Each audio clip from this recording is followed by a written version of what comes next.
Ladies and gentlemen, boys and girls, children of all ages, I'm back with another top 10 wrestling video. My name is Alex, and today I'm here to talk to you about my top 10 overrated wrestlers in WWE. Kicking off my list with number 10 is Ty Dillinger, the NXT phenom that he is. Ty Dillinger says that he's the perfect 10. I believe it. The crowd believes it.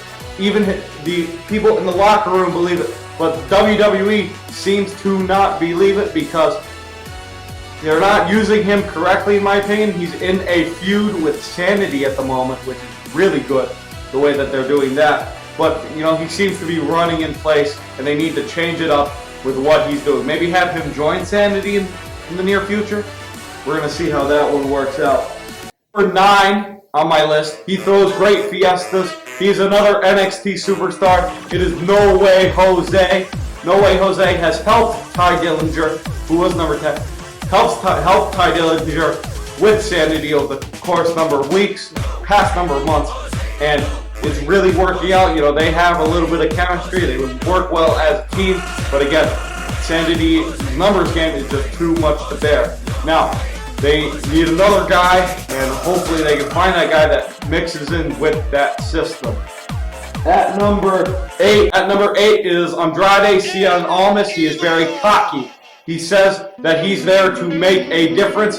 The title of his theme song is actually Making a Difference when he says En Igalo, or I believe, and WWE just hasn't given him the chance to make a difference. As much as I love to see him wrestle, they are just giving him scrub match after scrub match against guys from the Cruiserweight Classic. It is not really mixing in with the skill set that he's trying to do, and he is just bullying his way through every single match. He had a great match against Bobby Roode at NXT Takeover, I believe it was Brooklyn, and he did really good. He lost the match because they were trying to mix in Bobby Roode, but he is certainly an up-and-coming star at NXT. At number 7 on my list, it is Roderick Strong. Again, another NXT superstar, like I said, is helping out Ty Dillinger and No Way Jose with Sanity. He is currently hurt at the moment from last week, where Sanity beat him to a pulp. They screwed up his arm. I think he has a torn shoulder. He will be back. He has a great mat game. You know, he reminds me kind of like a Ken Shamrock back in the Attitude Era. He is great on the mat, but he could also high fly. He had a great match against Andrade Cien Almas at NXT TakeOver San Antonio, I believe, where they really stole the show. To me, it was the match of the night. So he has proven that he is a big name player on NXT.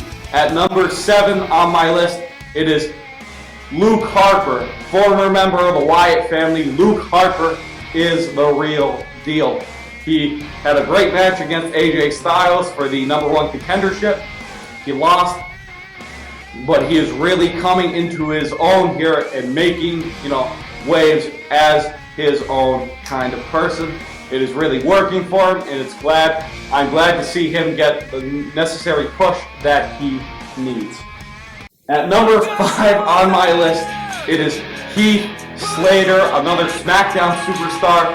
Heath Slater has a great gimmick right now where he says that he's got kids, he needs the job, and I feel that the WWE should have given him this job much, much sooner. Now, they gave him a job, it's working out for him. He's in a tag team with Rhino, I believe. They worked the first ever SmackDown Tag Team Champs. It worked out, but now they've lost the title, so they're trying to gain it back. He is certainly working out on SmackDown, but he still needs that extra push, and I hope the WWE gives it to him. Number 4 on my list, I talked about her on my past list. It is Bayley, the Raw superstar, the Raw Women's Champion, if you could believe it. Bayley. Now, she is Raw Women's Champion, but she has not gotten the push that she needs. Nobody believes in her from backstage, from what I've been told on people from YouTube. She does not, have the necessary, push. She has everything. She's a fan favorite, but she does not have the necessary push that she needs to become a major player. Now, I hope she gets it. I really do. but I can't see that happening as of right now. Number 3 on my list, the most athletic superstar, in my opinion, on SmackDown, the most underused guy on SmackDown, Dolph Ziggler. Dolph Ziggler, in my book, is a great wrestler. Like, honestly, he's one of the top guys on SmackDown, but he's being underused so poorly because they made him turn heel. Okay, they made him become a bad guy. They made him, he's in a feud with Apollo Crews and Kalisto of all people. Those two guys are mid-average card guys. And Dolph Ziggler, in my opinion, was great. Heavyweight champion back in the day. He would be an even better WWE champion on SmackDown, but he's heel now, and I don't really like where they're going with him, and I would certainly book him differently.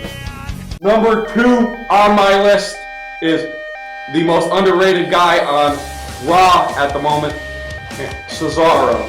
Cesaro is, again, the best athlete on SmackDown. He's on Raw, one of the big stars, and he's a real, player. But they're wasting more talent on Raw with him in a tag team with Sheamus. He should be in the WWE Universal title race with Kevin Owens, with Goldberg, and even with Brock Lesnar. But he's not because he's too busy wasting his time on a tag team with Sheamus, and I hope that he finally pushes through before he decides to leave. And at number 1 on my list, a guy that I talked about on my last list, the underdog from the underground, Sami Zayn. Sami Zayn, what can I say bad about him? Like I said in the last video, it is just a classic case of being underbooked by the company. I'm going to keep saying that a lot throughout this, but he is, he's getting title shots, but he's not being able to capitalize on the title shots is his big problem. He's been given title shots against Chris Jericho for the United States. He's given Intercontinental title shots against The Miz, who was on SmackDown, but at Survivor Series, he had a match. And he hasn't really gotten a WWE title shot yet, but I see that coming in the near future. I truly, truly hope that it does come in the near future. Now, that was my top 10 underrated superstars in WWE today. Leave a like, leave a comment below. Tell me if you enjoyed it. If you did, I will do another one. Just let me know on what you want to hear, and I will see you on the other side.